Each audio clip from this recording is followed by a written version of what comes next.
What's up mga dudes? Good morning. So, ngayon po'y araw ng linggo at wala tayong pasok, day off day. So, dito sa New Zealand. So, magandang araw dyan sa Pinas.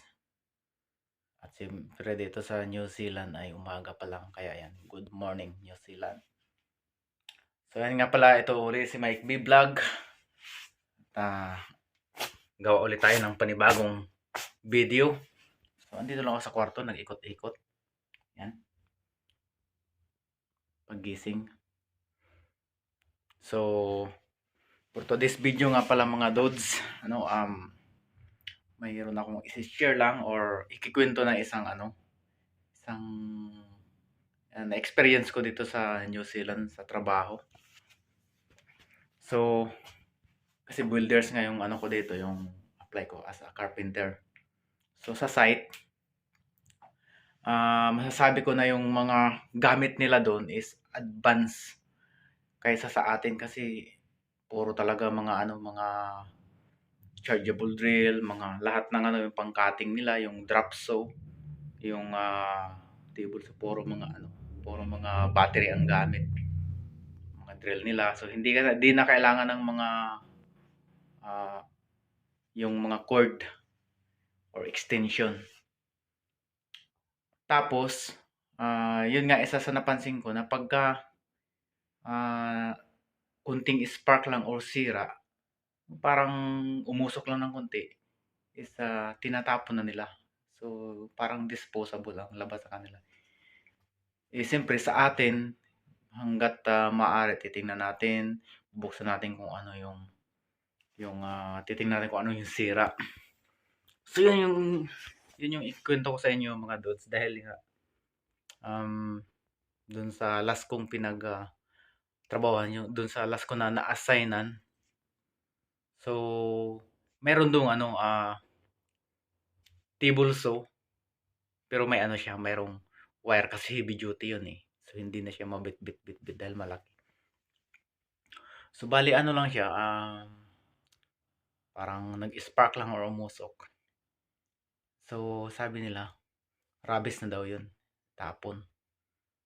So, tayo naman alam mo naman, masinop tayo at saka kung kaya nating buksan o tingnan, kung kaya nating gawa ng paraan. So, yung sinubukan ko siyang hingin at yun nga ibinigay. So, yun ang papakita ko sa inyo ngayon. Yan. For today's video, ayun, dahil nga tinapon na yung table saw na yun, maganda yung brand niya, DeWalt. So, ako naman dahil nga masinop ako kung kayang ayusin ko kaysa bibig. Kasi ang mahal nito eh. Pangarap ko tong dahil nga ako mahilig ako magkutingting lalo na pag nasa bahay ako. So, pangarap ko tong na to, yung machine na to. Dahil, di ba, balang araw makapagtayo tayo ng furniture sa Pilipinas. So, ito na yun, mga dudes. Pakita natin.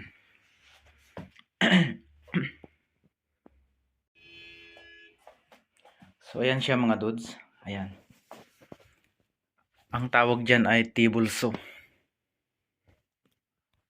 So, tinapon nila yan. So, hindi lang ito ang tinapon nila, marami pa. So, ako kasi nagka-interest ako dito dahil nga pangarap ko to eh. Kaya ko namang bilhin, kaya lang medyo may kamahalan. Nasa mga 40 to 50,000 to sa Pilipinas. So, dito, cord, siya eh. Ito, kasi mabigat to, hindi bit. So, mayroon siyang wire. So, direct in-plug siya sa power socket. So, tinapon nila yan dahil nga daw umusok sa ilalim. So, hindi na nila tiningnan. So, kaya nagtataka ako. Ang mahal-mahal ito tapos itatapon lang nila. So, ako naman hiningi ko. Kasama yung wire na yan. Yan, hiningi ko. Sabi sa akin, sige, iuwi mo. Kasi sabi ko, kung may sira, ipa-repair ko lang. Ayun, pagdating dito, mga dod sa kwarto, sa bahay, kasi nandito ako sa loob ng kwarto eh. Malit lang tong kwarto namin at bumili na rin ako ng karton. Diyan ko yan ilalagay eh. Ayan. papadala natin yan sa Pilipinas. So, tiningnan ko yung kanyang una, yung kanyang saksakan. Yung plug niya pala yung plug. Tiningnan ko yung kanyang fuse. So, okay. Okay siya. Tapos, yung kanyang switch, ito. Ito yung kanyang switch eh. Yan o. So, okay pa rin siya. Ngayon, tiningnan ko yung kanyang tawag ito, yung carbon brush. So, yun, doon natin nakuha yung problema. Parang nag-ano lang yung carbon brush niya, yung pudpud na tapos dumikit na doon sa pinakang bakal na pinagsusuksukan. Kaya siya nagkakaskas kasi siya, nasusunog. So, kaya siya nangamoy or umusok. So, yun lang yung problema mga dudes. Sipin mo, itatapon nila sa halagang nasa atin 40 to 50,000 yan. So, ang laki-laki niya, no? Bigat. So, ayan, yung brand niya. DeWalt. So, kaya, ayun, tayo naman, kaya nating kuting-tingin yan. Ayan. Ayan siya yung kanyang lagayan ng carbon brush. So, diyan ko lang yan tinignan, dalawa.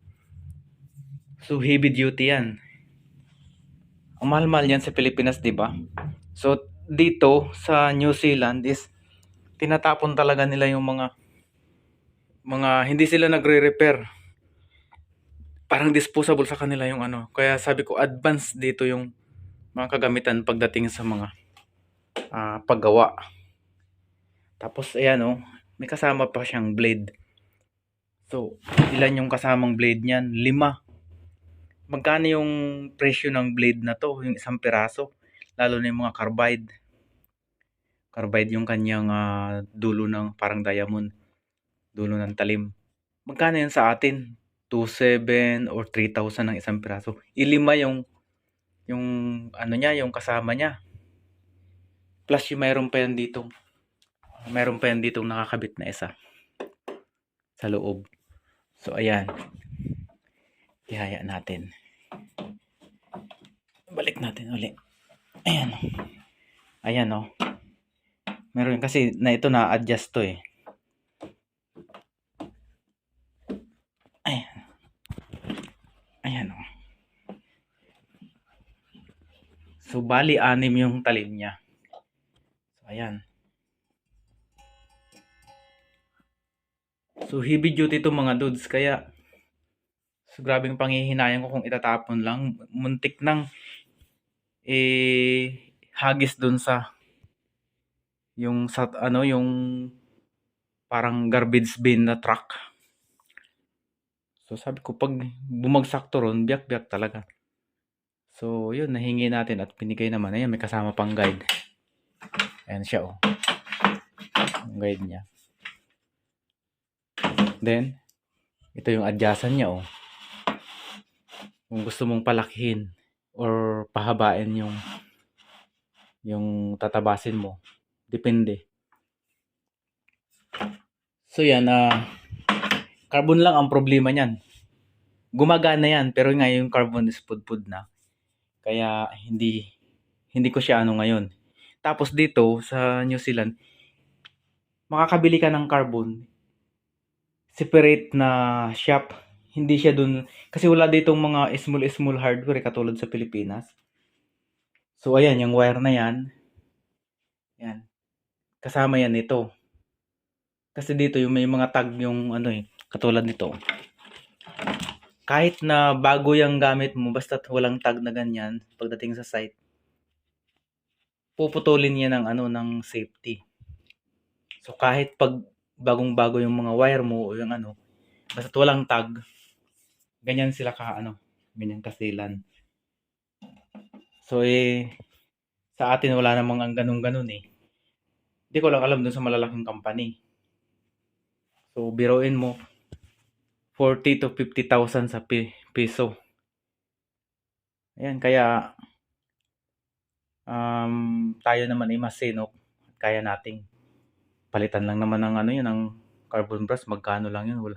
siguro ko gagastos ako na baka sabihin pa natin ng mga 500 yung carbon brush. So, ikumpara mo dun sa 40,000 o 50. Sobrang laki niya, no? So, makakagawa na ako nito sa Pilipinas ng kung ano-ano. Kasi pwede mong ano yan, i-DB vertical, yung 45, yung talim. Ngayon mga Dods, ang problema ko yan kasi malaki to. Sobra siya sa 60. Dito sa New Zealand, kaya bumili na ako ng box. Ito yung box na binili ko. So dito sa New Zealand, pag magpapakargo ka, ay yung limit lang ng